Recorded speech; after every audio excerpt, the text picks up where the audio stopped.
আসসালামু আলাইকুম beautiful people, কী অবস্থা সবার, কেমন আছেন সবাই? আমি আজকে ফ্রাইডে অ্যান্ড আমি মাত্র ঘুম থেকে উঠছি অ্যান্ড ঘুম থেকে উঠে গোসল করে বের হলাম, কারণ ঘড়িতে সময় 12:48, নামাজের টাইম হয়ে যাচ্ছে। আর কালকে আমি একটা মোবাইল নিয়েছিলাম মিনারেল, কারণ আমি ট্রাই করবো মিনারেল মোবাইল দিয়ে বাইকে কেমন পারফরমেন্স দেয়। বিকজ সিনথেটিকে প্রচুর পরিমাণে ইনস্ট্যান্ট পাওয়ারটা আসে ইঞ্জিন থেকে, আর এক্সট্রা কোনো নয়েজ আসে না। ইভেন টপ স্পিডটা খুব দ্রুত টোটাল থেকে পাই। মজার ব্যাপার হচ্ছে আমি মিনারেল দিচ্ছি এই কারণে যে আমি জাস্ট ট্রাই করে দেখবো মিনারেল দেওয়ার পরে ইঞ্জিনের পারফরমেন্স কেমন থাকে। সো সেটা তো আপনাদের সাথে আমি শেয়ার করবোই, বাট চলেন তার আগে মোবাইলটা দেওয়া যাক। আর কালকে আমি মোবাইলটা মতুলের 10W30 নিয়েছি, 730 টাকা নিয়েছে, 1200 ml এর মোবাইল, কারণ 4Vতে তো 1200 ml লাগে।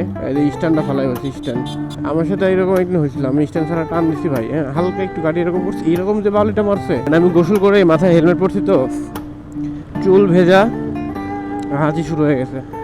অ্যান্ড বাইকে মোবাইল দিলাম, মোবাইল দেওয়ার পরে এখন বোঝা যাবে যে ইঞ্জিনের পারফরমেন্সটা কেমন। আজকে চেক করবো, বাট ভাবতেছি এখন না করে বিকেলে অথবা সন্ধ্যার আগে যখন রাস্তা ফাঁকা থাকে তখন একটু হাইওয়েতে উঠবো, একটু টান দিয়ে দেখবো যে কী অবস্থা হয়। বাট আমার মনে হয় কি যে সিনথেটিক মোবাইলের পারফরমেন্স সবসময় ভালোই থাকে, বাট মিনারেল আমি আগের হাঙ্কি সবসময় মিনারেলই ব্যবহার করতাম, কারণ হাঙ্কির ইঞ্জিনটা 10W30 হলেও সিনথেটিক দিলে ইঞ্জিনটা মানে ওভার হিট হইতো, প্রচুর পরিমাণে হিট হইতো, আর মিনারেলে হিটটা কম হইতো।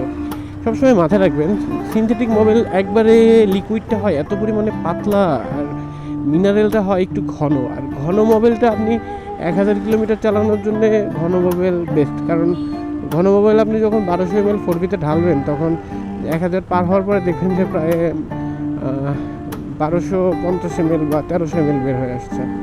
কারণ ওই যে ঘন মোবাইলটা আস্তে আস্তে পাতলা হতে থাকে চলতে চলতে, আর তখন মোবাইলটা বেড়ে যায় ভিতরে। অ্যান্ড 1.1 কিলোমিটার চালানো শেষ আমার এই মোবাইলে। এখন আমি মনে হচ্ছে যে পাওয়ার লস হয় নাই, বাট এভাবে তো বোঝা যাবে না, এখন হাইওয়েতে টান দিয়ে দেখতে হবে। আমি এখন টানবো না, কারণ পাঞ্জাবি পরে আছি, পাঞ্জাবির পকেট থেকে মোবাইল মানিব্যাগ এগুলো পড়ে যায়। এর আগে একবার এরকম কাহিনী আমার সাথে হয়েছিল, অ্যান্ড পড়ে যাওয়ার পরে যে কী পরিমাণে হয়রানি হয়েছে আমি সেটা একমাত্র আমিই জানি।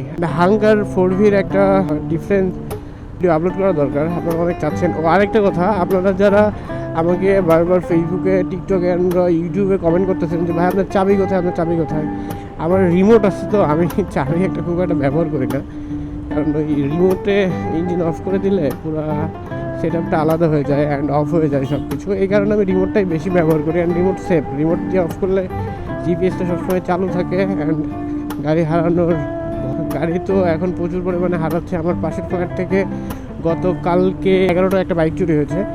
ও বেচারা 10:30টায় গাড়ি রেখে উপরে গেছে, অ্যান্ড 12টায় নিচে নেমে দেখে গাড়ি নেই।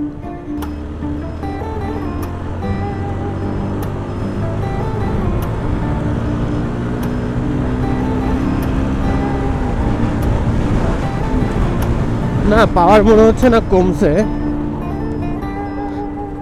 ওরে জোস, একটা সেনাবাহিনীর কর্মচারীকে বা কর্মকর্তাকে তার ড্রেসে এত দারুণ লাগে, অ্যান্ড তার উপরে যদি মাথায় হেলমেট আর একটা এরকম স্পোর্টস বাইক থাকে, আরে সেরা।